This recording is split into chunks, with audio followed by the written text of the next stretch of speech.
সঙ্গীন প্রণয়াশক্তি পর্ব সংখ্যা ২৯-৩০। লেখনীতে সুরায়া রাফা। গল্প পাঠে আমি অরোরা ইসলাম। বন্ধুর আকাশ ছুঁই ছুঁই পর্বতমালার নিম্নভাগে জ্যোৎস্নার রাতের রূপালি ঝকঝকে আলো এসে পৌঁছাতে পারে না কোনো কালেই। সেথায় এখনো ঘোর অমাবস্যা বিরাজমান।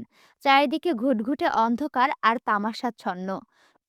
শুধুমাত্র পাহাড়ের এক কোণে গুহার মধ্যে যে গুপ্তঘরটা রয়েছে, সেখান থেকে জেনারেটর চালিত বৈদ্যুতিক বাল্বের নিয়ন আলোর ছটা এসে ঠেকছে নরম সবুজ কচি ঘাসের ওপর।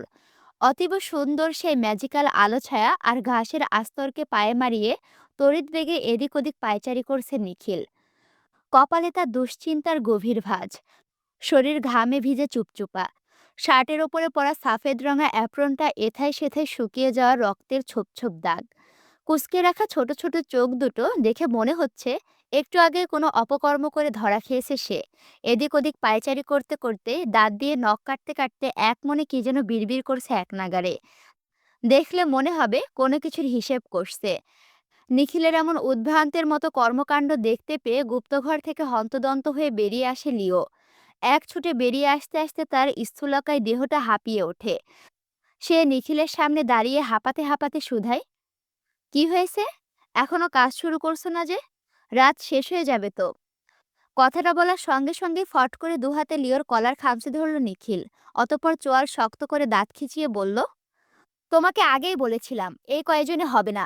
সবকিছুর একটা পরিমাণ রয়েছে। পরিমাণের বাইরে ওদের শরীর থেকে অতিরিক্ত হরমোন বের করলে সবগুলো মারা পড়বে। তখন ধনকুব হওয়ার বদলে জেলে পচে মরতে হবে আমাদের। নিখিলের কথায় লিও শুষ্ক ঢোক গিলে ভয়ার্ত কণ্ঠে শুধালো, এখন কি করব?"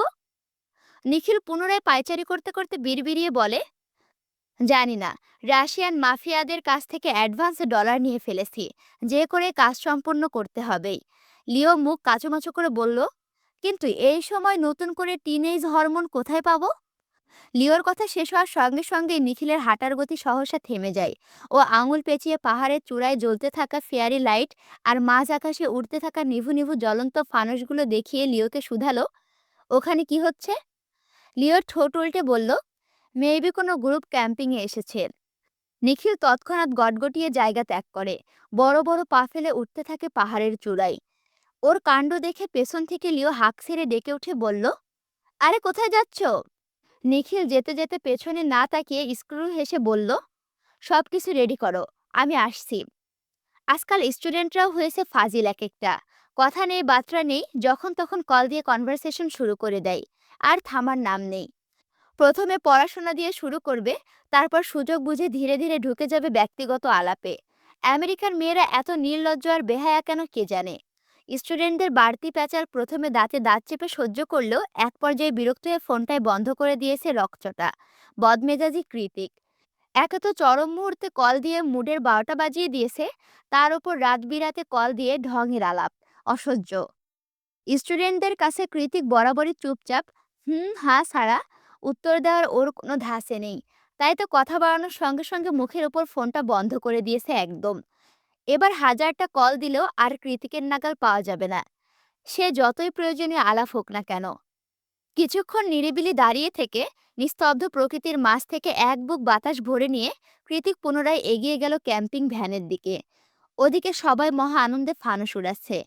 কৃতিক ভাবলো ওরুকেও দেখাতে হবে এই রোমাঞ্চকর দৃশ্যটা, নয়তো এত দূরে ক্যাম্পিংয়ে আসার মজাটাই মিস করে যাবে মেয়েটা।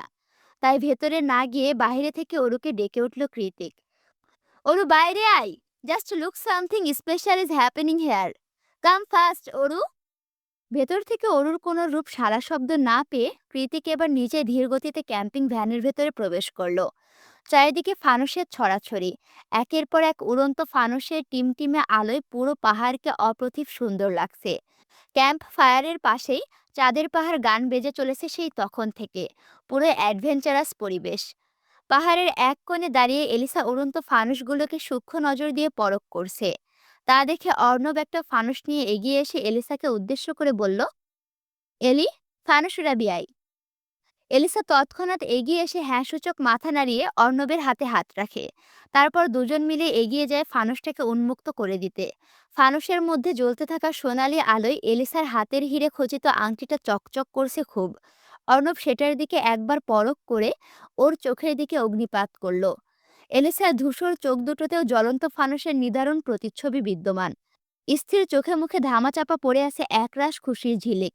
অর্ণব সেই খুশিকে আরো খানিকটা বাড়িয়ে দিতে ওর কানের কাছে মুখ নিয়ে হিসিয়ে বলল, আই লাভ ইউ এলি। শুধু আজ বা কাল নয়, জনম জনমের ভালোবাসা তুই আমার। অর্ণবের কথার প্রত্যুত্তরে এলিসাও লাজুক হেসে কিছু বলতে যাবে, তার আগে কোথা থেকে যেন ছুটে এসে এক থাবায় সায়রের কলার টেনে ধরে দাঁতে দাঁত পিষে কৃতিক বলল, আমার ওরু কই?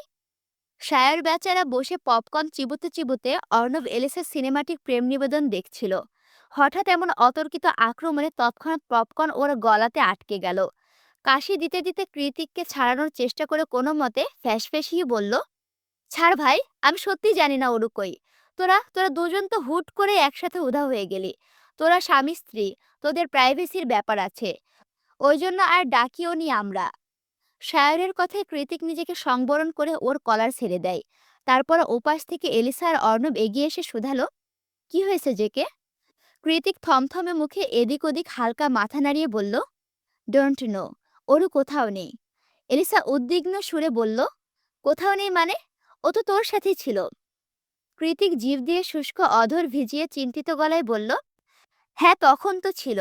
আমি নিজে ওকে ক্যাম্পিং ভ্যানে রেখে একটা ফোন কল রিসিভ করতে একটু দূরে গিয়েছিলাম। আর তারপর? কৃতিক নিজের তেতো গলার অযথা স্বীকারোক্তি শেষ না করে চট করে সায়রকে বলল, সায়র, তুই না এলিসা অর্ণবের সারপ্রাইজ মোমেন্ট ধারণ করার জন্য হিডেন ক্যামেরা সেট করেছিলি? সায়র হ্যাঁ সূচক মাথা নাড়লে কৃতিক পুনরায় বলে, কোথায় কোথায় সেট করেছিলি? সবগুলো বের কর, কুইক। এবার শুধু সায়র নয়, ওর সাথে সাথে অর্ণব পায়ে পা এগিয়ে গেল ক্যামেরাগুলোকে খুঁজতে, খুঁজে বের করতে। এই মুহূর্তে কৃতিকের মাথা ফেটে যাচ্ছে দুশ্চিন্তায়। অতিরিক্ত দুশ্চিন্তার ফলে সুকৌশল মস্তিষ্কটাও হ্যাং করছে বারংবার। রাতের আধারে এমন অচেনা অজানা পার্বত্য এলাকায় হঠাৎ করে কোথায় চলে যেতে পারে মেয়েটা, তাও কৃতিককে না জানিয়ে? কিছুক্ষণ আগেই তো সবকিছু কতটা মসৃণ হয়ে উঠেছিল ওদের মধ্যে। ওরও বারবার বলেছিল, আমি শুধু আপনাকেই চাই, নিজ স্বামীরূপে আপনি ছাড়া অন্য কারো মুখ আমি কল্পনাও করতে পারি না। সেসব কথা ভাবলে এখনো কৃতিকের হৃদয়টা এক অজানা উত্তেজনায় ছেয়ে যায়। মস্তিষ্ক ঘিরে ধরে কাল্পনিক সুখের ভাবনারা, অথচ এখন এভাবে হুট করে হারিয়ে গিয়ে কেমন দুশ্চিন্তায় পাগল বানিয়ে দিচ্ছে ওকে। এটা কি ঠিক হলো? খানিকক্ষণ আগে কাটানো ভালো সময়গুলোর কথা মনে পড়তেই মুহূর্তের মধ্যে আগ্নেয়গিরি স্ফুলিঙ্গ ছড়িয়ে পড়ল কৃতিকের পুরো মস্তিষ্ক জুড়ে। ও আর চুপচাপ দাঁড়িয়ে থাকলো না, ধাপ ধাপ পা ফেলে এগিয়ে গেল ক্যামেরাগুলোর দিকে। মনিটরের স্ক্রিনে একে একে সবগুলো ক্যামেরার ভিডিও ফুটেজ চেক করা হলে শেষ ক্যামেরাতে এসে চোখ আটকে গেল ওদের সবার। শুধু চোখ আটকে গেল বললে ভুল হবে, রীতিমতো কাশাকাশি শুরু হয়ে গিয়েছে সবার। ভিডিওতে অরুর সাথে করা কৃতিকের একান্ত মুহূর্তের পাগলামিগুলো দেখে এলিসা, অর্ণব, সায়র তিনজনই কৃতিকের পানে অবিশ্বাস্য চাহনি নিক্ষেপ করে একই সুরে বলে ওঠে, তোরা একটু আগে এসব করছিলি? সায়র বড় বড় চোখ করে ক্যামেরার দিকে তাকিয়ে বলল, she he is so desperate, মেয়েটাকে শ্বাস পর্যন্ত নিতে দিচ্ছে না। সায়রের কথায় এলিসা, অর্ণব মুখ টিপে হেসে দিল। ওদের খিল্লি আর মজা মস্তিষ্কে এক ধমকে থামিয়ে দিয়ে কৃতিক বলল, জাস্ট শাট আপ। টেনশনে আমার মাথা ফেটে যাচ্ছে আর তোরা এখানে মজা নিচ্ছিস। তাছাড়া ওরও আমার বিয়ে করা বউ, যা খুশি যেভাবে খুশি যেখানে খুশি করব, তোদের বাপের কি? ওদের তর্ক বিতর্কের মাঝে ভিডিওর একটা জায়গাতে অর্ণব পজ করে বলল, গাইস লুক। তৎক্ষণাৎ কৃতিক সচকিত হয়ে এগিয়ে এসে স্ক্রিনে চোখ রাখল। অর্ণবকে সরিয়ে দিয়ে রিপিট করে ওই একই স্ক্রিনটুকু বারবার টেনে টেনে দেখছে কৃতিক। 4 সেকেন্ডে সেই ভিডিওতে দেখা যাচ্ছে অ্যাপ্রন পরা কেউ একজন এসে অরুর সাথে হেসে কুশলাদি বিনিময়ের মতো করে কথা বলছে। অতঃপর অরু তার পেছনে পেছনে অন্ধকারের মধ্যে মিলিয়ে গিয়েছে। অর্ণব পাশে দাঁড়িয়ে ঠোঁট উল্টে বলল, কে হতে পারে এই অ্যাপ্রন পরা লোকটা? সায়র সহসা এগিয়ে এসে ভালো করে নজর বুলিয়ে বলল, আরে এটা তো নিখিল, অরুর ক্রাশ। অরুর বাচ্চা! অকস্মাৎ কৃতিকের গর্জনে কেঁপে উঠল ওরা সবাই। কৃতিক উঠে এসে দাঁড়িয়ে ভ্যানের সামনে রাখা স্টুলটাকে সজোরে লাথি মেরে রাগে থরথরিয়ে কাঁপতে কাঁপতে বলল, ওকে একবার খুঁজে পাই, মেরে ওর গলা ফাটিয়ে দেব আমি, তখন সারা জীবনের মতো ক্রাশ খাওয়া ভুলে যাবে। অর্ণব এগিয়ে এসে কৃতিকের কাঁধে হাত রেখে বলল, ঠান্ডা মস্তিষ্কে ভাব জেকে, এটা কি আদৌ পসিবল? ওরা তো তোর সাথে এসেছিল, একটু আগে তোরা কোয়ালিটি টাইম স্পেন্ড করছিলি, তাহলে হঠাৎ করে অরু কেন নিখিলের সাথে চলে যাবে? তাও কাউকে কিছু না জানিয়ে? তাছাড়া অরু অ্যাডাল্ট। বিয়ের মর্ম কতটুকু সেটাও ভালো করেই বোঝে। তাও তোকে না জানিয়ে কেন যাবে? আর সবচেয়ে বড় কথা, অর্ণব কথা শেষ করার আগেই পাশ থেকে এলিসা গুরুগম্ভীর গলায় বলল, নিখিল এখানে কি করছে? অর্ণব এলিসার দিকে তাকিয়ে বুক ফুলিয়ে বলল, রাইট, এই না হলে আমার শোনা। অর্ণবের আহ্লাদি কথায় এলিসা দাঁত কিরিমিরিয়ে উঠে বলল, চুপ করবি তুই? সিরিয়াস কনভারসেশন চলছে এখানে। কৃতিক ওদের কথায় কান না দিয়ে দ্রুত নিজের মোবাইলটা বের করে লোকেশন ট্র্যাকে ঢুকে পড়ল। স্যার শুধালো, কি খুঁজছিস? কৃতিক কিছু একটা সার্চ করতে করতে বলল, কিছুদিন আগে আমি ওরুকে মোবাইল ফোন কিনে দিয়েছিলাম। সেটার লোকেশনে আমার ফোনে কানেক্ট করে রেখেছিলাম, যদি কখনো প্রয়োজন হয় সেটা ভেবে। স্যার দাঁত কটমটিয়ে বলল, সেটা আগে বলবি না? কৃতিকের এই মুহূর্তে কোনো কিছুর ঠিক নেই। চোখ দুটো ঝাপসা লাগছে অগত্যাই। আঙুলের ভাঁজে ধরে রাখা ফোনটা তিরতিরিয়ে কাঁপছে। ও বারবার নিজের ফোকাস ধরে রাখতে চাইছে, কিন্তু কিছুতেই পারছে না। অনবরত হাতের পিঠ দিয়ে নাকের ডগা মুছছে। কিছুই নেই, তবুও মুছছে। এলিসা, অর্ণব, সায়র সবাই কৃতিকের অতিরিক্ত অবসাদগ্রস্ততার কথা জানে। তার ওপর ওরও মিসিং। কৃতিক নিশ্চয়ই এখন নিজের মধ্যে নেই।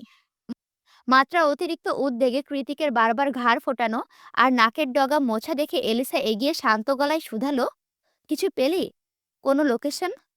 কৃতিক ভুরুকুসকে বলল, লাস্ট লোকেশন দেখে তো এই পাহাড়েরই আশেপাশে কোনো একটা জায়গা মনে হচ্ছে। তৎক্ষণাৎ অর্ণব আর সায়র ছুটে এসে ওর হাত থেকে ফোনটা নিয়ে বলল, কই দেখি। মোবাইলের লোকেশনটা ভালো মতো পরখ করে চোখ কপালে উঠে গেল অর্ণবের। অবিশ্বাসের সুরে কৃতিককে শুধালো, এটা কি আসলে অরুর লোকেশন? কৃতিক ভুরুকুসকে বলল, কেন, কি হয়েছে? অর্ণব শুষ্ক ঢোক গিলে বলল, আমার জানা মতে এই গুহাটা পরিত্যক্ত।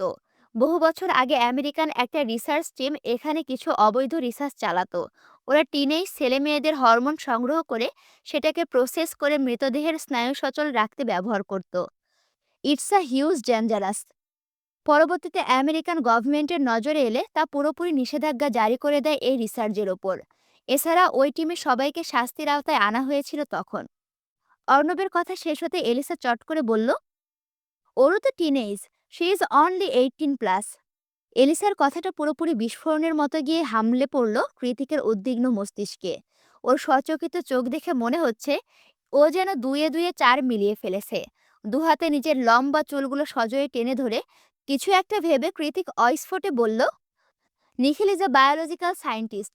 ওহ নো, দিস মা ডট ডট ডট পা ডট ডট ডট বা ডট ডট ডট। আমি আসলে না এইগুলোর ফুল মিনিং জানি না, ওই জন্য ডট ডট ডট ডট বললাম, ঠিক আছে? ওকে আমি জ্যান্ত কবর দেব আজ।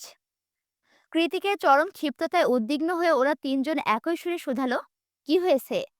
কৃতিক আর জবাব দিল না। মোবাইলের লোকেশনে চোখ বুলাতে বুলাতে অন্ধকারের মাঝেই পাহাড়ি আঁকাবাঁকা সরু রাস্তা ধরে এগিয়ে যেতে লাগলো পরিত্যক্ত গুহার দিকে। পেছনে আলো জ্বালিয়ে রাস্তা পরিষ্কার করে ওর পথ অনুসরণ করে স্বগতিতে এগিয়ে আসতে লাগলো আরও 3 জোড়া পা। তারা আর কেউ না, ওর জীবন মরণের বেস্ট ফ্রেন্ড, ওর দুঃসময়ের সাথে অর্ণব, এলিসা আর সায়র। পাহাড়ের ঢালে এসে গুহার মুখোমুখি হতেই থমকে গেল ওরা। গুহার মুখে পাহারাদারে দাঁড়িয়ে আছে এক বিশাল আকৃতির লোহ গেট, তাতে আবার পাসওয়ার্ড লাগানো। অর্ণব এলিসার হাতে মোবাইল ধরিয়ে দিয়ে বলল, যান ফ্ল্যাশ অন কর, আমি এটার ব্যবস্থা করছি। সায়র পেছন থেকে ভীতস্বরে বলে ওঠে, আমার কেমন যেন ভয় করছে ভাই, যদি ওরা আমাকে ধরে নিয়ে রিসার্চ করতে বসিয়ে দেয়। অর্ণব পাসওয়ার্ডের গোষ্ঠী উদ্ধার করতে করতে বলল, তুই কি টিনেজ ছালা? বয়স 35 পার হয়ে গেল, এখনো ভিতর ডিমি রয়ে গেলি। কৃতিক একটা দীর্ঘশ্বাস ছেড়ে বলল, তোরা প্লিজ তাড়াতাড়ি কর, দম আটকে আসছে আমার। হয়ে গিয়েছে। পাসওয়ার্ড আনলকড এর পিক পিক আওয়াজ হতে সবাইকে ঠেলে ভেতরে চলে গেল কৃতিক। কৃতিকের পেছন পেছন ওরা তিনজনে ঢুকে পড়ল গুপ্ত ঘরে। ঘরটাতে প্রবেশ করার সঙ্গে সঙ্গে একটা উৎকট গন্ধে চোখ মুখ কুঁচকে এলো ওদের সবার। শুধুমাত্র কৃতিকেরই কিছুতেই কিছু হচ্ছে না। ও হন্তদন্ত হয়ে উদ্ভ্রান্তের মতো চারিদিক হাতড়ে বেড়াচ্ছে। বাহিরে থেকে জায়গাটাকে যতটা অন্ধকার আর ভুতুড়ে লাগছিল, ভেতরে তেমন কিছুই নয়। বাল্বের আলোয় চারিদিক ফকফকে পরিষ্কার। রুমের মধ্যে যত্রতত্র বিভিন্ন মেশিন আর কেমিক্যাল শিশি দিয়ে পরিপূর্ণ। কৃতিকের অবশ্য এত কিছুতে নজর নেই। ও একটা একটা করে পর্দা, সেলফ, মেশিন সবকিছু তছনছ করে অরুকে খুঁজছে। খুঁজতে খুঁজতে ভেতরের রুমে ঢুকতেই সে উৎকট গন্ধটা যেন দ্বিগুণ বেড়ে গেল এবার। মনে হচ্ছে এখনই গলা দিয়ে খাবার উগড়ে আসবে। কৃতিক কোনো কিছুকে তোয়াক্কা না করে সামনে এগিয়ে যায়। ভেতরের দিকে এগিয়ে গিয়ে চারিদিকে চোখ বুলাতেই দেখতে পায় কিছু কাচের তৈরি কফিন, যেগুলো স্বচ্ছ পানি দিয়ে ভর্তি। তার মধ্যে ভাসছে অল্প বয়স্কা মেয়েদের দেহগুলো। এক একটা কফিনে এক একটা মেয়ে। পানির মধ্যে ভাসমান মেয়েগুলোকে দেখতে কি ভয়ানক লাগছে। আচ্ছা, এদের মধ্যে ওরও নেই তো? প্রশ্নটা মাথায় আসতেই কৃতিক হকচকিয়ে ছুটে এসে প্রত্যেকটা কফিন চেক করতে শুরু করলো, কিন্তু একটাতেও ওরও নেই। স্বচ্ছ কাচের কফিনগুলো চেক করতে করতে ওর কানে ভেসে এলো অস্পষ্ট এক গোঙানির আওয়াজ। হঠাৎ রিনরিনা আওয়াজে কৃতিক সচকিত হলো। ভাবতে থাকলো, কোন দিক থেকে আসছে শব্দটা। রুমের মাঝ বরাবর টানানো পর্দার ওপাশ থেকে আসছে বোধহয় আওয়াজটা। কৃতিক দ্রুত পায়ে সেদিকে এগিয়ে যাওয়ার আগে অজানা আতঙ্ক আর মাত্রা অতিরিক্ত উদ্বেগে কয়েক মুহূর্তের জন্য মস্তিষ্কটা হ্যাং করলো ওর। আবারও মাথাটা চক্কর দিয়ে উঠল পুরো দস্তর। চোখের সামনে সবকিছু ঝাপসা লাগছে। বার কয়েক চোখের পাতা ফেলে দৃশ্যপট স্পষ্ট করে দীর্ঘ নিঃশ্বাস ছেড়ে পুনরায় এগিয়ে গিয়ে এক টানে পর্দাটা সরিয়ে ফেলল কৃতিক। সঙ্গে সঙ্গে পুরো দুনিয়া দুলে উঠল ওর। কৃতিকের থেকে কয়েক মিটার দূরত্বে পানি ভর্তি কাচের কফিনের ওপরে হাত পা মুখ বেঁধে শুইয়ে রাখা হয়েছে ওরুকে। কপালে দুপাশে লাগিয়ে রাখা হয়েছে কী সব যন্ত্রপাতি। কানের পাশে একটুখানি কাটার দাগ। হাঁটুর সমান লম্বা লম্বা চুলগুলো কফিনে ছেড়ে মেঝেতে পড়ে আছে। চোখের সামনে নিজের হৃদস্পন্দনের এমন বিধ্বস্ত রূপ দেখে বারবার যেন দুনিয়া দুলে উঠছে কৃতিকের। মুখের মাঝে কোনো তরল অবশিষ্ট নেই গলা ভেজানোর জন্য। অ্যানসাইটি, ডিপ্রেশন, ওভারথিংকিং আর তীব্র ক্রোধ তিনে মিলে কৃতিকের গলা চেপে ধরেছে। সেই সাথে বাকশক্তিও রোধ করে রেখেছে অজানা এক শক্তিবল। তবুও বহু চেষ্টার ফলস্বরূপ স্পষ্ট সুরে ঠোঁট কাঁপিয়ে কৃতিক ডাকল, হার্টবিট। কৃতিকের কণ্ঠস্বর শোনা মাত্রই সেদিকে তাকিয়ে মুখ বাঁধা অবস্থাতেই খুনখুনিয়ে কেঁদে উঠল অরু। তীব্র কান্নার জোয়ারে কেঁপে উঠল ওর পুরো শরীর। সবচেয়ে কাছের মানুষের আগমনে নির্বাক কাতরতা আর অভিমানী কান্নায় চোখের কার্নিশ ভিজে উঠেছে মেয়েটার। কৃতিক স্পষ্ট বুঝতে পারছে ওর চোখের ভাষা, যেখানে ওরও বারবার ফুপিয়ে উঠে আকুতি সুরে বলছে, তুমি আসবে আমি জানতাম, কিন্তু এত দেরি করে কেন এলে? আমার বুঝি কষ্ট হয় না? অরুর চোখের সাথে চোখ মিলিয়ে নির্বাক ধ্বনিতে কৃতিকও একই সুরে জবাব দিল, I am sorry heartbeat, I am really sorry. খুব ভুল হয়ে গিয়েছে। ওদিকে অরুর হঠাৎ বেড়ে যাওয়ার কান্নার রোল শুনতে পেয়ে রিসার্চ রুম থেকে বেরিয়ে এসে অকস্মাৎ ওদের সবাইকে দেখে পিলে চমকে গেল নিখিল। একসাথে এভাবে এতজনকে দেখে নিখিলের হার্ট অ্যাটাক হওয়ার উপক্রম। ও এখন সবার দিকে তাকিয়ে ভয়তে ঢোক গিলছে শুধু। মনে মনে খুঁজছে পালানোর পন্থা। নতুন করে কারো পদাচরণ টের পেয়ে কৃতিক পেছন ঘুরতে নিখিলকে দেখতে পায়। ওকে দেখার সঙ্গে সঙ্গে দমে যাওয়া ক্রোধটা দ্বিগুণ হারে মাথা চাড়া দিয়ে উঠল কৃতিকের। কপালের রগগুলো ফুলে উঠে চোখের সাদা অংশ রক্তিম হয়ে উঠল আপনা আপনি। তীক্ষ্ণ ব্লেডের মতো ধারালো চোয়ালটায় গাম্ভীর্য টেনে কৃতিক তেড়ে এসে ওর কলার চেপে ধরে চোখ মুখ খিচে উইদাউট ওয়ার্নিং একের পর এক আঘাত করতে থাকে নিখিলের নাক বরাবর। সেই সাথে অশ্রাব্য গালি তো আছেই। কৃতিকের এই ভয়ঙ্কর দানবীয় রূপটা সবাই দেখতে পায় না, হুটহাট বেরিয়েও আসে না। তবে একবার যদি বেরোয়, তো সেটা জ্বলন্ত অঙ্গারের মতো বিভৎস আর নিকৃষ্ট। শৌরের বাচ্চা, তোকে আজ আমি এই পরিত্যক্ত গুহার মধ্যে জ্বলন্ত কবর দেব আমি। আর নয়তো আমার নাম জায়ান কৃতিক নয়। কৃতিক কি উত্তেজিত? মোটেই না। সব সময়ের মতোই বচনভঙ্গিমা এখনো মসৃণ ওর। তবে গলার স্বরে ভয়ানক ক্ষিপ্ততা স্পষ্ট। কৃতিকের করা প্রত্যেকটা আঘাত একেবারে চোখে মুখে এসে হামলে পড়ছে নিখিলের। ও দম নেওয়ার ফুরসতটুকুও পাচ্ছে না। এভাবে আর কিছুক্ষণ মার খেলে নিজের জীবন এখানেই খোসাতে হবে। ব্যাপারটা বুঝতে পেরে তৎক্ষণাৎ নিজের সর্বশেষ চালটা চালল নিখিল। কোনো মতে হাতড়ে বেরিয়ে হাতের কাছে থাকা সুইচ বোর্ডটায় প্রেস করে অন্যদের মতো অরুকেও ফেলে দিল কেমিক্যাল মিশ্রিত পানি ভর্তি কফিনের মধ্যে। সঙ্গে সঙ্গে পানির মধ্যে পড়ে গিয়ে তীব্র ছটফটানি শুরু করে দিল অরু। অকস্মাৎ এহেন কাণ্ডে পেছনে ঘুরে অরুকে ছটফট করতে দেখে নিখিলকে ছুঁড়ে মেরে অরুর নিকট ছুটে গেল কৃতিক। তখনও বদ্ধ কফিনে গলা কাটা মুরগির মতো ছটফট করছে অরু। পুরো কফিন জুড়ে মোটা স্বচ্ছ কাচের আস্তর, কোথাও কোনো খোলার জায়গা নেই। ব্যাপারটা বুঝতে পেরে কফিনের সামনে হাঁটু গেড়ে বসে কাচের আস্তরটাকে ভাঙার উদ্দেশ্যে কফিনের ওপর নিজের সর্বশক্তি দিয়ে এলোপাথারি পাঞ্চ বসাতে লাগলো কৃতিক। ওদিকে সময়ের ব্যবধানে ওরও ধীরে ধীরে নিস্তেজ হয়ে যাচ্ছে। কৃতিক সেদিকে নজর দিয়ে উদ্বিগ্ন কণ্ঠে বলল, hold on, 1 minute, just 1 minute baby, please hold on. আমি এটাকে এক্ষুনি ভেঙে গুড়িয়ে ফেলবো। এভাবে ক্রমাগত পাঞ্চ করতে করতে ওর হাত থেতলে গিয়ে কখন যে পুরো কফিন রক্তাক্ত হয়ে গিয়েছে তার হদিশ নেই কৃতিকের। ওর দৃষ্টি তো কেবল স্থির হয়ে আছে অরুর নিভু নিভু চোখ দুটোর পানে। এক নাগাড়ে পাঞ্চ করতে করতে হাতের অবস্থা বেগতিক। তবুও ১ সেকেন্ডের জন্য থামেনি কৃতিক। যতক্ষণ না রক্তাক্ত কাচের আঁচড় ফাটল ধরে চৌচির হচ্ছে, ঠিক ততক্ষণ একই উদ্যমে অনবরত কাচের কফিনে আঘাত করছে সে। অন্যদিকে অরুর জন্য কৃতিকের এমন উন্মাদনায় অবশিষ্ট বেপরোয়া ভয়ঙ্কর রূপ দেখে ভয়ে জর্জরিত হয়ে নিজের আহত শরীরটাকে টেনে টুনে নিয়ে সুযোগ বুঝে কেটে পড়ল নিখিল। ওর আফ্রিকান বন্ধু লিও পালিয়েছে বহুক্ষণ আগে। তবে মনে হয় না এ শরীর নিয়ে বেশি দূর যেতে পারবে নিখিল। কারণ ওর পিছু নিয়েছে অ্যাথলেটিক টমবয় খ্যাত গার্ল এলিসা ক্রিস্টিয়ান। অবশেষে জায়ান্ট কৃতিকের মতো বেপরোয়া জিদ্দি রকচটা মানুষটার কাছে হার মেনে নিয়েছে কাচের তৈরি কফিনটা। কফিনটাকে ভেঙে চৌচির করে তবে ক্ষান্ত হয়েছে কৃতিক। কফিন ভেঙে যেতে অরুকে টেনে বের করে ওর হাত পা মুখের বাঁধন খুলে বারবার সিপিআর দিতে থাকে কৃতিক। এক নাগাড়ে সিপিআর দিতে দিতে এক পর্যায়ে এসে অরু লম্বা করে দম নেয়। অরুর শ্বাস প্রশ্বাসের আওয়াজ শুনতে পেয়েই নিঃশ্বাসের শব্দ ক্ষীণ হয়ে এলো কৃতিকের নিজেরও। তৎক্ষণাৎ অরুর মাথাটা কাছে টেনে এনে ওর ঠান্ডা ফ্যাকাশে ঠোঁটে অনবরত চুমু খেতে থাকে কৃতিক, নিঃশব্দে নির্লিপ্তে। তবে অরুর শরীরটা এখন নেতিয়ে রয়েছে। চোখ মুখ ফ্যাকাশে বর্ণ ধারণ করে আছে। দেখে মনে হচ্ছে শরীরে একরতি শক্তি অবশিষ্ট নেই। শুধু আলতো করে চোখের পলক ফেলছে মাত্র। অরুর হালকা পাতলা নরণচরণ দেখে কৃতিক বুক ভরে স্বস্তির নিঃশ্বাস ছেড়ে ওকে কোলে তুলে দাঁড়িয়ে পড়ল। সঙ্গে সঙ্গে পুনরায় মাথাটা চক্কর দিয়ে উঠল ওর। অরুকে কোলে নিয়ে বারবার হাতের পেছন দিয়ে নাকের ডগা ঘষছে কৃতিক। চোখের সামনে স্থির দাঁড়িয়ে থাকা অর্ণব আর সায়রকে কেমন ঝাপসা লাগছে দেখতে। বারবার চোখের পলক ফেলেও সেই দৃষ্টি স্পষ্ট হচ্ছে না মোটেও। তবুও অরুকে কোলে নিয়ে সামনে পা বাড়ালো কৃতিক। সামনে এগোতে কৃতিক দেখল সায়র আর অর্ণব উদ্বিগ্ন নজরে ওর দিকে হাঁ করে তাকিয়ে আছে। ওদেরকে এভাবে তাকিয়ে থাকতে দেখে কৃতিক নাক টেনে বলল, কি হয়েছে? এভাবে তাকিয়ে আছিস কেন? তোর নোজ ব্লিডিং হচ্ছে যে কে? শায়রের কথায় কৃতিক এবার হাতের পিঠ দিয়ে নাকে ঘষা দিয়ে চোখের সামনে এনে দেখল ওর নাক থেকে ফিনকি দিয়ে রক্ত গড়িয়ে পড়ছে। কৃতিক হাতের পিঠ দিয়ে রক্তটুকু পরিষ্কার করতে করতে বলল, ইটস ফর এনজাইটি, কিচ্ছু হবে না, চল।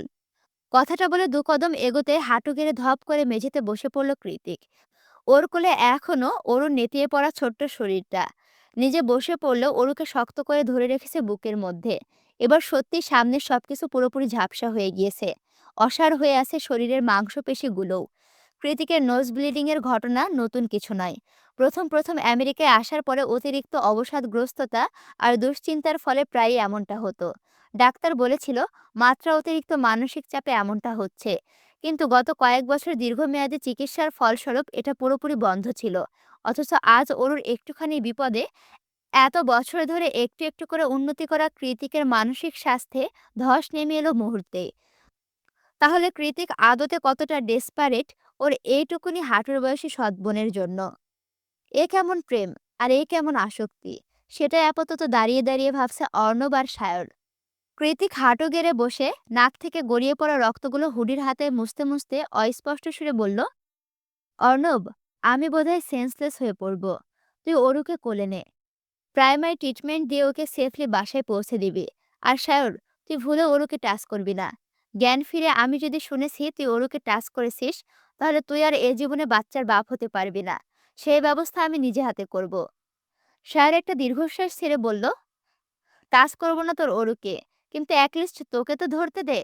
পড়ে যাচ্ছিস তুই। কৃতিক সে কথা আদৌ শুনেছি কি শুনেনি কে জানে। পাহাড়ের নিরিবিলি পরিবেশ আর নিরিবিলি নেই। সকাল সকাল শান্ত প্রাণ জোড়ানো নিরিবিলি পরিবেশ ধারণ করেছে বিধ্বংসী রূপ। প্রচণ্ড বাতাসের তাণ্ডব আর বৃষ্টিতে ঝাপসা হয়ে গিয়েছে চারিপাশ। সেই সাথে গাছপালা ভেঙে পড়ার মতো মর্মর আওয়াজ তো আছেই। তবে নির্জন পাহাড়ি এলাকা ছাড়িয়ে গাড়ি করে শহরের দিকে এগিয়ে আসতে বাতাস বর্ষণ দুটোই উধাও। যদিও পাহাড়ি ঝড়ের তাণ্ডবে চারিদিকে পরিবেশ গুমোট হয়ে আছে, সেই সাথে ভাবসা গরমটাও বেড়েছে আজ। অতিরিক্ত ভাবসা গরমে ওরও হাঁসফাঁস করছে দেখে অর্ণব সহসা বাটন প্রেস করে গাড়ির টিন্টের জানালার কাঁচটা নামিয়ে দিল। সঙ্গে সঙ্গে নিদারুণ মেঘ ভেজা বাতাস এসে আছড়ে পড়ল অরুর চোখে মুখে। এবার সত্যি একটু শান্তি লাগছে। ঠান্ডা বাতাসে একটা বড়সড় নিঃশ্বাস ছেড়ে অর্ণবকে উদ্দেশ্য করে অরু বলল, ধন্যবাদ। অর্ণব অরুর কথায় নিঃশব্দে হ্যাঁ সূচক মাথা নাড়লে অরু পুনরায় শুধালো, উনি এখন কেমন আছেন? অর্ণব স্টিয়ারিং দক্ষ হাতে চালাতে চালাতে বলল, জ্ঞান ফেরেনি এখনো। জ্ঞান ফিরলে সুস্থ হয়ে যাবে। It's not a big deal. দুশ্চিন্তা করো না। অর্ণবের কথায় ওরও আড়ালে দীর্ঘশ্বাস ছেড়ে বিড়বিড়িয়ে বলল, নিজের প্রতি এত কেয়ারলেস কেন উনি? ওরও আনমনে বলা কথাটা বোধহয় অর্ণব শুনেছে, তাই ও সামনে তাকিয়ে বলল, নিজের প্রতি কেয়ারলেস হতে পারে, তোমার প্রতি নয়। অর্ণবের কথায় ওরও সচকিত দৃষ্টি নিক্ষেপ করলো ওর পানে। পরবর্তীতে কথার পাশে কিছু বলতে যাবে তার আগে অর্ণব বলল, এসে গিয়েছি। চলে আসার দরুন অরুর আর কথা বাড়ানো হলো না, তাই চুপচাপ নেমে গেল গাড়ি থেকে। গাড়ি থেকে নেমে অর্ণবকে বিদায় জানিয়ে অপটু পায়ে ধীরে ধীরে এগিয়ে গেল ভবনের লিফটের দুয়ারে। শরীরে প্রচণ্ড জ্বর আর মাথা ব্যথা, হাত পাগুলো শক্তিহীন অসাড় হয়ে আছে। সুন্দর লম্বা চুলগুলো জটলা পাকিয়ে কোনো মতে পিঠে পড়ে আছে। সুন্দর মাখনের মতো মসৃণ মুখটা ফ্যাকাশে বর্ণ ধারণ করেছে। চোখ দুটো ঢুকে আছে কোটরে। শরীরের এহেন অবস্থা নিয়ে লিফট থেকে বেরিয়ে এগিয়ে এসে অ্যাপার্টমেন্টের বাইরে দাঁড়িয়ে কলিং বেল চাপল ওরু। তবে কলিং বেল চাপার সঙ্গে সঙ্গে সদর দরজা খুলে বেরিয়ে এলেন একজন মধ্যবয়স্ক মহিলা, আর তার পেছন পেছন আজমেরি শেখের নতুন অ্যাসিস্ট্যান্ট রাজ। হুট করে নিজের বাসা থেকে অপরিচিত কাউকে বেরোতে দেখে ওরও খানিকটা অপ্রস্তুত হয়ে পড়ল, কারণ ওর মাথা থেকে পা অবধি সবকিছু এলোমেলো আর অগোছালো। হুট করে কেউ প্রথম দেখে পাগল বলে সম্বোধন করলেও ভুল কিছু হবে না বইকি। কিন্তু অরুকে একটা বিশাল ঝাটকা দিয়ে ওর অযাচিত চিন্তায় এক বালতি জল ঢেলে মহিলাটি অরুর চিবুকে আদুরে হাত ছুঁয়ে বলল, মাশাল্লাহ। বয়স্ক মহিলার এহেন কথায় চোয়াল ঝুলে পড়ল অরুর। মনে মনে ভাবল, আমি কি ঠিক শুনলাম, নাকি জ্বরের ঘোরে আস্তাক ফিরুল্লাহকে মাশাল্লাহ শুনলাম। ওরও যখন বাইরে দাঁড়িয়ে একমনে হিবিজিবি ভাবছিল, তখনই মহিলা দ্বিতীয়বার মুখ খুললেন। নিজে নিজে আগ বাড়িয়ে বললেন, আসি তাহলে মা, আগামী রোববার দেখা হবে। মহিলার কথার আগামাথা বুঝতে না পেরে অগত্যায় জোরপূর্বক হেসে হ্যাঁ সূচক মাথা নাড়াল অরু। অরুর সম্মতি পেয়ে মহিলাটি চলে গেলে পেছন থেকে রাজ এসে হিসিয়ে বলল, এ কি অবস্থা তোমার? একটু পরিপাটি হয়ে চলা যায় না? এমনিতে অরুর মানসিক অবস্থা বিধ্বস্ত, তার উপর রাজের এমন অধিকার দেখিয়ে কথা বলা ব্যাপারটা মোটেই সহ্য হলো না অরুর। মাথার মধ্যে অযাচিত রাগটা হুট করে কুণ্ডলি পাকিয়ে উঠল কেন যেন। মুহূর্তে মেজাজ হারালো ওরও। রাজের দিকে তাকিয়ে দাঁত খিচে বলল, আমি কিভাবে চলবো না চলবো সেটাও আপনি আমাকে শিখিয়ে দেবেন? কে হয়ে আপনার? দেখুন রাজ, অযথা গায়ে পড়া স্বভাব আমার একদম পছন্দ নয়। ছেলে মানুষের এত গদগদ ভাব মানায় না। অ্যাটলিস্ট আমার চোখে তো বিশ্রী লাগে। অরুর কাটকাট কথাগুলো বোধহয় রাজের গা থেকে পিছতে চলে গেল। ও অরুর দিকে তাকিয়ে মারাত্মক হেসে বলল, কেমন ছেলে পছন্দ তোমার? আমি কি হতে পারি না তেমনটা? না, পারেন না। তার নখের যোগ্যতাও আপনার নেই। অ্যাটলিস্ট পুরুষ মানুষ হিসেবে তো নেই। অরুর ছুরির ফলার মতো ধারালো কথা শেষ হলে রাজ পুনরায় কিছু বলতে যাবে তার আগে ভেতর থেকে ছুটে আসে অনু। এগিয়ে আসতে আসতে উদ্বিগ্ন সুরে বলে, কি ব্যাপার? কার সাথে তর্ক করছিস বাইরে দাঁড়িয়ে? মা শুনতে পাচ্ছে তো। অনু চলে আসতে ওরও ভেতরে যেতে যেতে রাজকে উদ্দেশ্য করে বলল, রিডিকিউলাস। রাগে ফোঁসফোঁস করতে করতে সদর দরজা ঠেলে ওরও ভেতরের রুমে দু কদম দিয়েছে কি দেয়নি, তার আগে গম্ভীর গলায় ডেকে উঠলেন আজমেরি শেখ। অরু দাঁড়াও। অরু ভয়ে তটস্থ হয়ে আছে বহুক্ষণ আগে থেকেই, তবে এই মুহূর্তে মেজাজটাও বিগড়ে আছে ওর। তাই কোনরূপ হাপিতেশ না করে পেছন ঘুরে মায়ের দিকে চাইল ও। আজমেরি শেখ মোটা থানের ছাই রঙা শাড়ি আর কালো রঙের চুড়িদার ব্লাউজ পরে আছেন। চোখে তার মোটা ফ্রেমের চশমা। শাড়ির প্রত্যেকটা ভাঁজ অত্যন্ত সুনিপুণভাবে সেট করা। দেখে মনে হচ্ছে যেন কোনো টিভি সেটের সংবাদ পাঠিকা। অরুর চোখে অবশ্য এটা নতুন কিছু নয়। আজকাল মা প্রায়ই এভাবে পরিপাটি হয়ে অফিসে যান, নিজের মরিচে পড়া অধিপত্যে একটুখানি ঝালাই করে দিতে। সাইড ব্যাগটাকে শক্ত হাতে চেপে ধরে মাথা নিচু করে সে কখন থেকে দাঁড়িয়ে আছে অরু।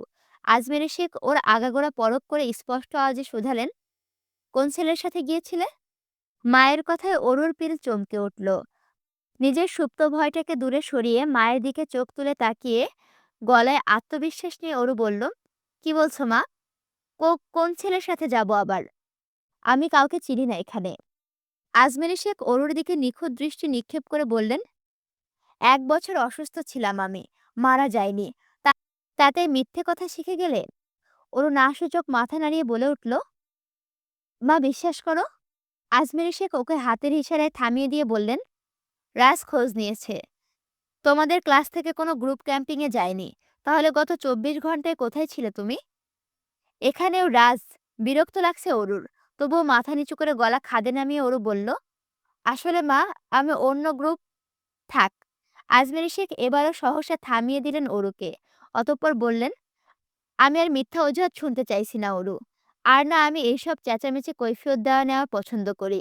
আমি শুধু সময়ের কাজ সময়ে করতে পছন্দ করি। মায়ের রহস্য ঘেরা কথার আগামাথা কিছুতেই বুঝতে পারছে না অরু। তবে ওর মা যে ১০০-তে ১০০ পাক্কা খিলাড়ি সেটা অরু ভালো করেই জানে। কখন কোন চালে আটকে ফেলবে সেটা অরুর কল্পনা অতীত থেকে যাবে। এবারও তাই হলো। আজমেরী শেখ হঠাৎ করে অরুর সামনে অনুকে ডেকে পাঠিয়ে বললেন, এখন এই মুহূর্তে অরুর পুরো ঘর তল্লাশি করে ওর কাছ থেকে সমস্ত ইলেকট্রনিক্স ডিভাইসগুলো নিয়ে নাও। আর হ্যাঁ, আজ থেকে অরুর সাথে সর্বক্ষণ থাকবে তুমি। আমি যদি ঘুণাক্ষরেও শুনেছি বোনের প্রতি দরদ দেখিয়ে আমাকে বোকা বানাচ্ছ, তাহলে তোমার ব্যবস্থাও আমি করব। নাও ছাড় ছাড়। মায়ের কথায় অনু ফুপিয়ে কেঁদে উঠে আহত সুরে বলল, মা কি বলছো? অনু একটু সাহস করে মাকে বলল, মা, মাত্রই তো এলো, একটু ফ্রেশ হয়ে নিক, তারপর না হয়। আজমেরী শেখ থমথমে গলায় বললেন, ফ্রেশ হওয়ার অনেক সময় রয়েছে, আগে ওকে সার্চ করো। মায়ের কঠোর আদেশ। অনুর আর কিছু করার ছিল না। অগত্যায় অনুর ব্যাগ হাতড়ে আইফোন 15 প্রো ম্যাক্স মোবাইলটা নিয়ে নিল অনু। যদিও মোবাইলটা বন্ধ ছিল, তবুও অনুর এবার ভেতরে ভেতরে সন্দেহের দানা প্রখর হলো। মনে মনে ভাবে, হুট করে এত দামি ফোন কোথা থেকে পেল ওরু? তাহলে কি মাই ঠিক? ওরু খারাপ কোনো পথে পা বাড়িয়েছে?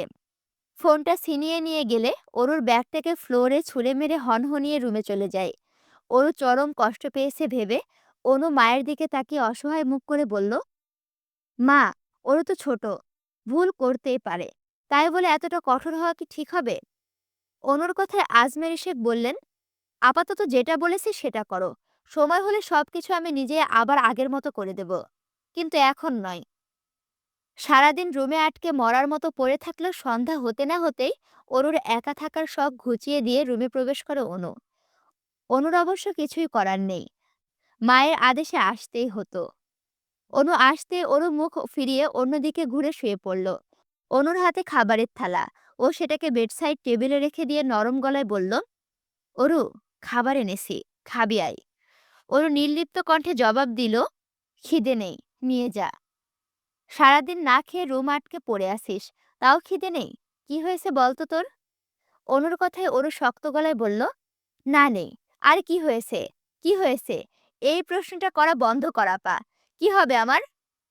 অনু এবার ঝাঁঝিয়ে উঠে বলল, কিছু না হলে মিথ্যা বলে কোথায় গিয়েছিলি? আর অত দামি ফোনটা কোথায় পেলি তুই? অরু এবার শোয়া থেকে ওঠে। অনুর মুখোমুখি হয়ে বসে কণ্ঠে দৃঢ়তা নিয়ে বলল, তোর কি মনে হয় আমি খারাপ মেয়ে? অরুর কথার পাশে অনু বলল, এখন আর মনে হওয়া না হওয়া দিয়ে কি যায় আসে? যা করার তা তো মা করেই ফেলেছে। অনুর একটু কথার আছে অরুর হৃদয় কামড়ে উঠল। ওর পরনে এখনো কৃতিকের কিনে দেওয়া সিল্কের পায়জামা সেট। মাথার চুলগুলো এলোমেলোভাবে পাঞ্চ ক্লিপ দিয়ে আটকানো। বুকের মধ্যে অজানা আতঙ্কের দল হাতুড়ি পেটা করছে খুব।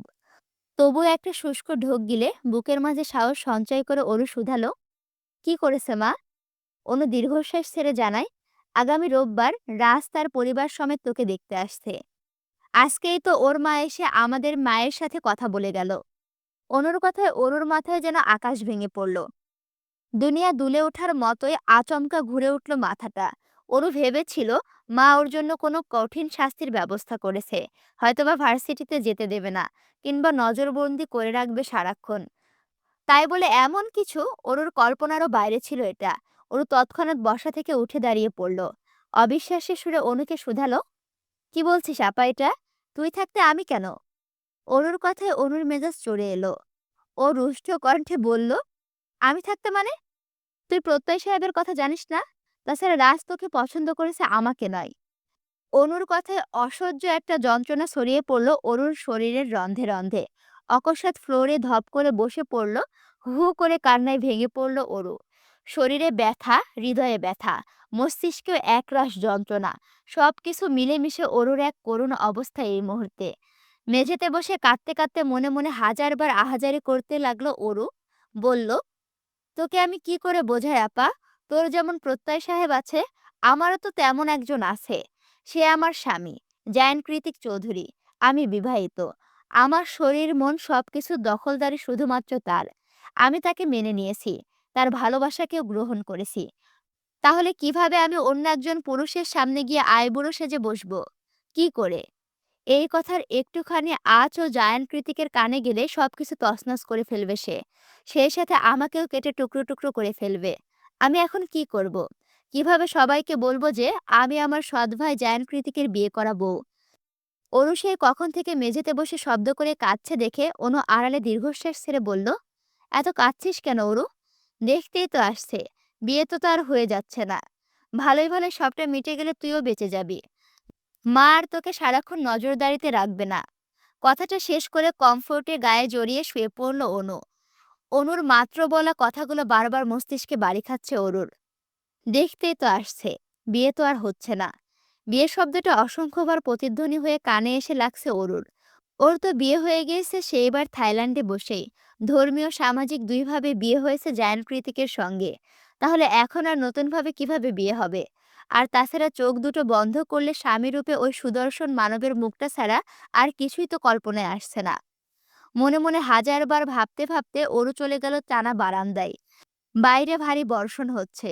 আকাশ বাতাস ছাপিয়ে মেঘ গলিয়ে বৃষ্টি নেমেছে ধরণীতে। বাতাসের তোপে বৃষ্টির ছাট এসে লাগছে অরুর চোখে মুখে। তবুও সেখানে হাঁটু মুড়ে বসে পড়ল ও। উদাসীন বাড়িধারার পানে চেয়ে ভাবতে লাগলো নিজের থেকে বয়সে গুনে গুনে 12 বছরের বড় সুদর্শন পুরুষটির কথা, যে ওর ব্যক্তিগত পুরুষ। কোনোদিন কি ওরও কল্পনা করেছিল ওর সাথে এমনটা হবে? আমেরিকাতে কেউ ওর জন্য এভাবে দিনের পর দিন অপেক্ষার প্রহর গুনবে? এরকম হুট করে নিজের নামের পাশে মানুষটার টাইটেল এঁটে যাবে? ভাবেনি তো, কল্পনাতেও ভাবেনি। কিন্তু ভবিতব্য এটাই ছিল। ওরও মেনে নিয়েছে নিজের ডেস্টিনিটি। অবশ্য না মেনে কোথায় যাবে? কি নেই জ্ঞান কৃতিকের? সবচাইতে যেটা বেশি আছে সেটা ওরুর প্রতি এক আকাশসম আসক্তি। মানুষটার পাগলামি, আসক্তি, রাগ, বিরক্তি, একান্ত গোপনীয় চাহিদা সবকিছুই ওরুকে ঘিরে। তাহলে ওরু কিভাবে কৃতিকের মায়ে না পড়ে থাকতো? অরুর কাছে কৃতিকের মায়ের জড়ানোর প্রথম ধাপ ছিল ওদের বিয়ে। হয়তোবা বিয়ের পরে ওপরওয়ালা প্রদত্ত এক ধরনের টান তৈরি হয়ে যায় হৃদয়ে। অরু বারবার মনে হতে থাকে, এটা মাত্র অতিরিক্ত সুদর্শন পুরুষ। আধুনিক ভাষায় বলতে গেলে হ্যান্ডসাম। লম্বা চওড়া গৌরবর্ণের কথায় কথায় ভুরু কুঁচকানো লোকটা ওর স্বামী। এই কথাটা দিনের আলোর মতোই সত্য। অরুর স্পষ্ট মনে আছে, বিয়ের পরে সবার জোরাজোরিতে স্বামীরূপী কৃতিকে দুহাতে চুমু খাওয়ার কথা। তখনও তো অরুর হৃদমাঝারে ভীষণ টান অনুভব করেছিল। বিয়ের কথা মাথায় আসতে অরু চলে গেল সেদিনের ভাবনায়, যেদিন নিজের সবটুকু কৃতিকের নামে লিখে দিয়ে এসেছিল ও। জায়ান্ট কৃতিক ওয়েডস অরু। ভাবতে ভাবতে একচিলিতে হাসি ফোটে অরুর ঠোঁটে। আজকের মতো সেই দিন বৃষ্টি ছিল না। এশিয়ান দেশ হওয়াতে আমেরিকার মতো কনকনে শীতও ছিল না ব্যাংকক শহরে। তবে আবহাওয়াটা বেশ গুমোট ছিল। অনুর সাথে রাগ করে অরুর করা চরম বোকামির ফলস্বরূপ ওর ওপর বেজায় চটেছিল কৃতিক। চোখে মুখে সে কি রাগ তার! যে রাগের কাছে প্রত্যেকবারই হার মেনে যায় অরু, সেবারও মেনেছিল। সকালবেলা ওকে আটকে রাখলেও বিকেলে এসে কোনোরূপে কথাবার্তা না বলে টানতে টানতে অরুকে নিয়ে বাইকে বসায় কৃতিক। ওদের পেছনে মুখ কাচুমাচু করে দাঁড়িয়েছিল এলিসা, অর্ণব আর সায়রও।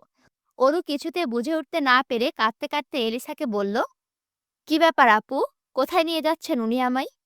এলিসা অরুকে আশ্বস্ত করে ওর কানের পেছনে চুল গুজে দিতে দিতে বলল, ইটস ওকে, আমরাও আসছি। ভয় পেও না, তোমাকে কিচ্ছু বলবে না। এলিসার কথার পাশে অরু আর কিছু বলার সুযোগ পেল না।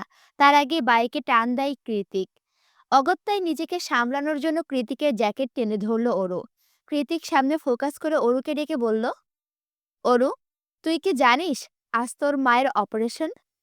অরু হ্যাঁ সূচক মাথা নাড়লে কৃতিক পুনরায় বলল, তুই কি এটা জানিস আমি ডক্টরকে বলে তোর মায়ের সব ট্রিটমেন্ট বন্ধ করে দিয়েছি? আমি না বলার আগ পর্যন্ত ওরা তোর মায়ের অপারেশনে হাতও ছোঁয়াবে না। কৃতিকের কথায় অরুর মুখ থেকে যেন রক্ত সরে গেল। ও বাইকে বসে স্তম্ভিত গলায় বলল, আপনি কি মজা করছেন? তোর কি মনে হয় আমি মজা করার মুডে আছি? অরু নাক ফুলিয়ে বলল, তাহলে এসব কথা কেন বলছেন? কৃতিক একটা পুরাতন গলির মাথায় বাইক থামিয়ে অরুর হাত ধরে বলল, বলছি চল। অরু চারিদিকে তাকালো। দুপাশে পুরাতন ইটেচালার ঘর, তার মাঝে দিয়ে সরু রাস্তা। ঘরগুলোর মধ্যে বেশিরভাগই থাইল্যান্ডের স্থানীয় মানুষজনের পুরাতন দোকানপাট, ছোটখাটো স্ট্রিট মার্কেট, হকার আর ঐতিহ্যবাহী কাপড়ের দোকান দিয়ে ভর্তি গলিটা। সরু রাস্তা দিয়ে হাঁটতে হাঁটতে ওরও খেয়াল করলো আশেপাশে সবাই ওদের দিকে কি অদ্ভুত নজরে তাকিয়ে আছে, যেমনটা আমরা ভিনদেশি দেখলে করি। ওরও বড় বড় চোখ করে এদিক ওদিক দৃষ্টিপাত করলেও কৃতিক সোজা হাঁটছে। হাঁটছে তো হাঁটছেই। কৃতিকের পুরুষালী কদমের সাথে পা মেলাতে হাঁটতে হাঁটতে অরুর পা ব্যথা করছে এখন। গোড়ালি ভেঙে মাটিতেই বসে পড়তে ইচ্ছে করছে। উপায়ন্তর না পেয়ে ওরু শুধালো, আর কত দূর? কৃতিক ক্রু হেসে বলল, বাবা, এত তাড়া? কিসের তাড়া? আর আপনি একটু আগেই কি বললেন? আমার মায়ের অপারেশন বন্ধ কেন করেছেন? কি সমস্যা বলুন? কৃতিক যেতে যেতে বলল, সমস্যা তো তুই। মানে? গলির শেষ প্রান্তে একটা পুরাতন মসজিদের সামনে দাঁড়িয়ে কৃতিক একটা দীর্ঘশ্বাস ছেড়ে বলল, ভেতরে গিয়ে যা করতে বলবো, যেভাবে বলবো তাই করবি, নয়তো তোর মায়ের অপারেশন আর হচ্ছে না। ওরও তৎক্ষণাৎ কৃতিকের থেকে নিজের হাতটা ঝাটকা মেরে ছাড়িয়ে নিয়ে বলল, মস্করা করছেন? অপারেশন হবে না মানে? আপনি বলবেন আর অপারেশন হবে না, এত সোজা? কৃতিক কপট হেসে অরুর দিকে ঝুঁকে এসে বলল, ছোট মানুষ, মেমোরি লস হতেই পারে, কোনো সমস্যা নেই। আমি মনে করিয়ে দিচ্ছি। মনে আছে আমার অ্যাপ্রোভালের জন্য তোর মা দীর্ঘ 1 বছর বাংলাদেশে পড়েছিল? ওরও এবার গলার স্বরে কিছুটা খাদে নামিয়ে বলল, কি বলতে চাইছেন? কৃতিক সামনে তাকিয়ে বলল, আজ এই মুহূর্তে এখানে আমাদের বিয়ে হবে। কৃতিকের কথায় অরুর মাথা ঘুরে উঠল। কি বলে এই লোক? জীবনটা কি ছেলে খেলা? যাকে ইচ্ছে হলো তাকে ধরে আনলাম আর জিদ দেখিয়ে বিয়ে করে নিলাম। কৃতিকের ওপর মেজাজ চড়াও হয়ে গিয়েছে অরুর। ও হিংস্র বাঘিনীর মতো গর্জে উঠে বলল, আপনি একটা পাগল, উন্মাদ, সাইকো। নয়তো নিজের সৎ বোনের জীবন নিয়ে এভাবে ছেলেখেলা করতে পারতেন না। অরুর কথাটা উচ্চারণ করার সঙ্গে সঙ্গে এক থাবায় ওর বুকের কাছে জামাটা খামচে ধরল কৃতিক। ফিনফিনে জামাটায় এক টান দিয়ে নিজের কাছে টেনে এনে অরুর দিকে চোখ রাঙিয়ে কৃতিক দাঁত খিচে হিসিয়ে বলল, তুই আমার কেমন বোন? কোন হিসেবে বোন? উত্তর দে। তোর বাপ আর আমার বাপ এক নয়। তোর মা আমার মা এক নয়। তাহলে নিজেকে আমার বোন দাবি করিস কোন সাহসে? শেষ কথাটা বলে অরুকে ধাক্কা দিয়ে সরিয়ে দেয় কৃতিক।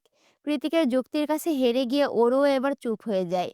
চোখ মুখে অসহায় ছাপ টেনে গলার মাঝে কান্না আটকে রেখে টলমলে চোখে কৃতিকের দিকে বলে, তাই বলে আপনি আমাকে জোর করে বিয়ে করবেন?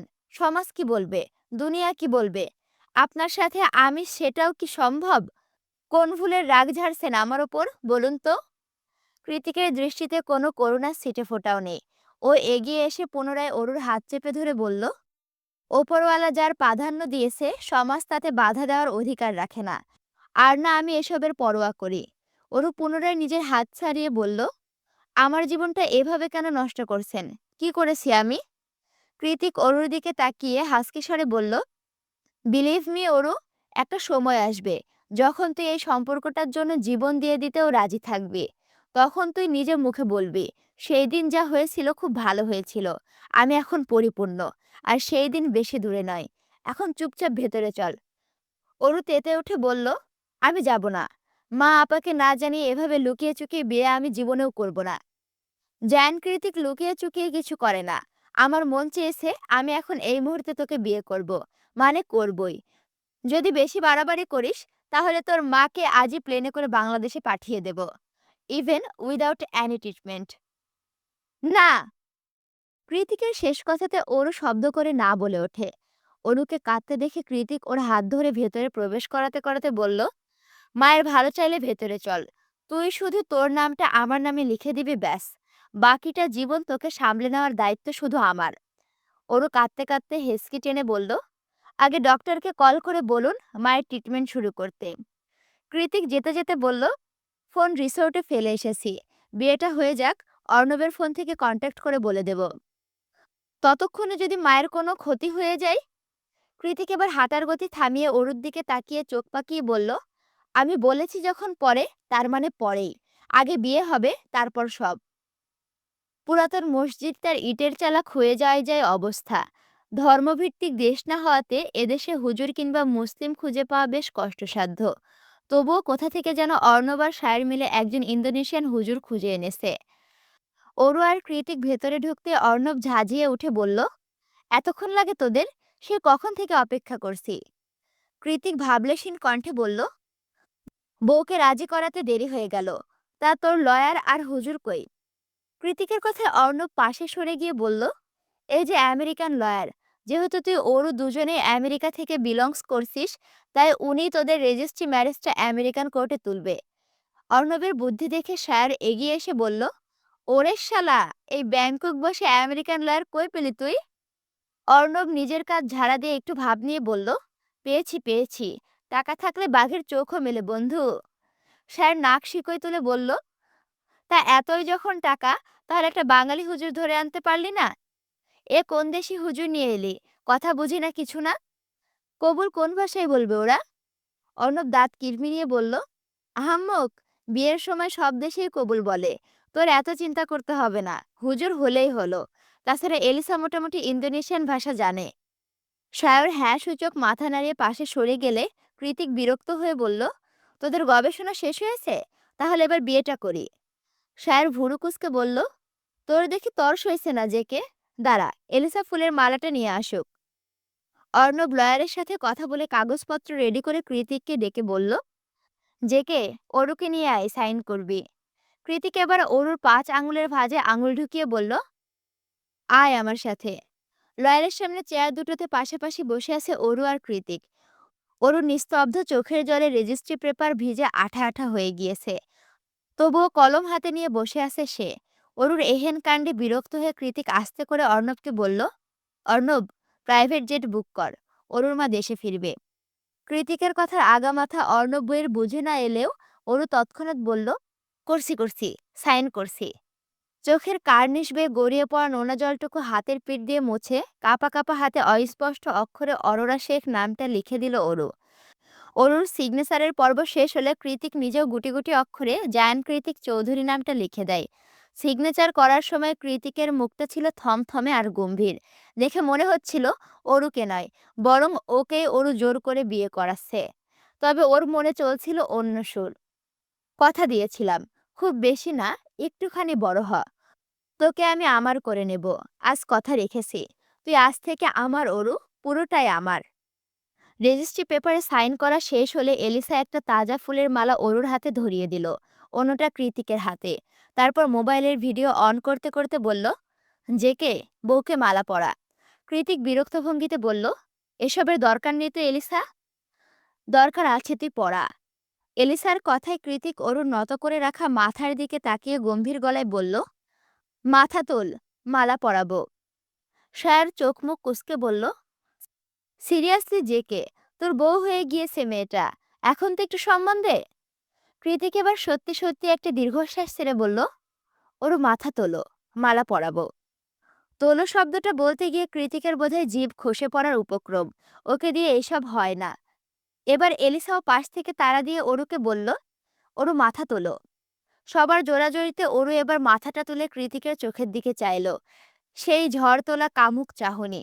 চোখ দেখে মনে হচ্ছে না এই লোকটা একটু আগে এত বড় ভয়াবহ কাণ্ড ঘটিয়েছে, অথচ সবার মধ্যে থেকে ফেঁসে গিয়েছে অরু।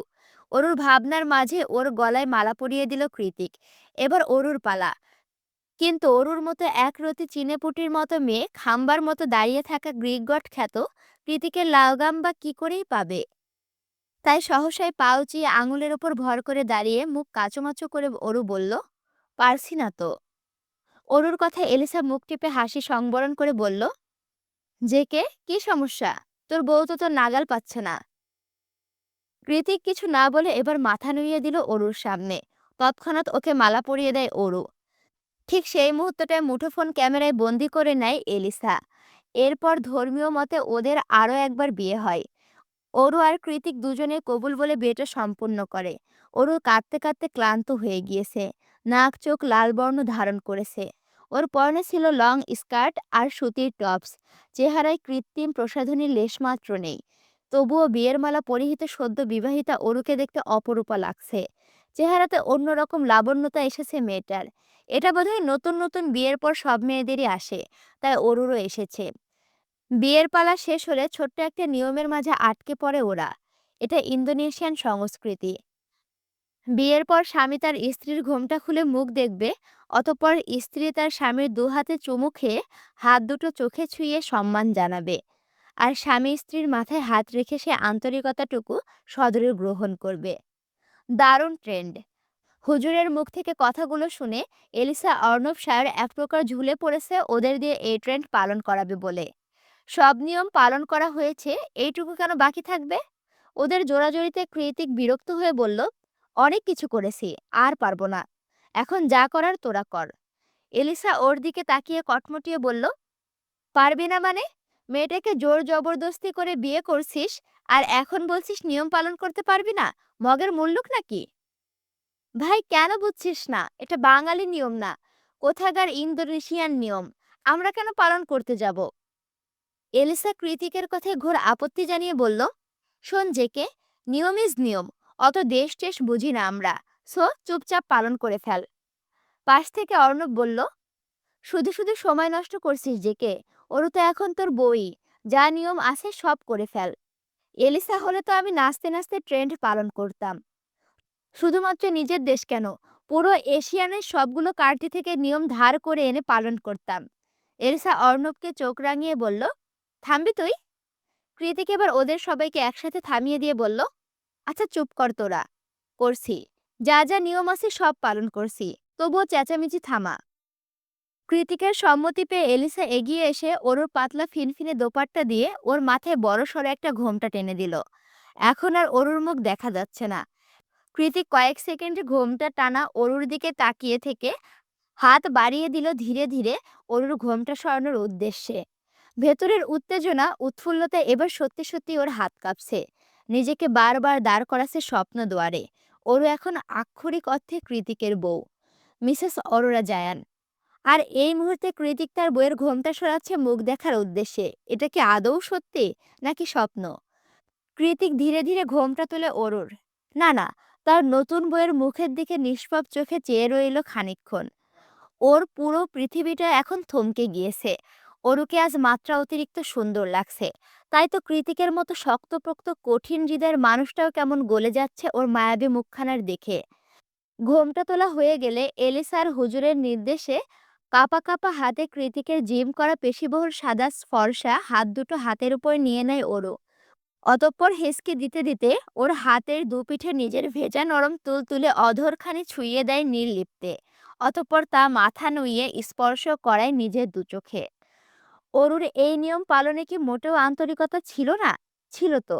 যত যাই হোক, বিয়ের পর মেয়েদের হৃদয়টা স্বামীর প্রতি আপনা আপনি দুর্বল হয়ে যায়। ওই মুহূর্তে অরুরও বোধহয় তাই হয়েছিল। অরু যখন কৃতিকের হাত দুটো দুচোখে স্পর্শ করায়, তখন কৃতিকের তার এক হাত নিয়ে অরুর মাথার উপরে রেখে অন্য হাতের বাহুতে টেনে নেয় অরুর ছোট্ট শরীরটাকে।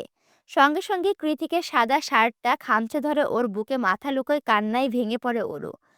কি জানি কেন এত কেঁদেছিল সেই দিন। আর কাঁদবেই যখন, তখন কৃতিকের বুকেই কেন? তখন তো কৃতিকই আসল কালপিট ছিল। তবুও কৃতিকের বুকে কেঁদে ভাসিয়েছিল অরু।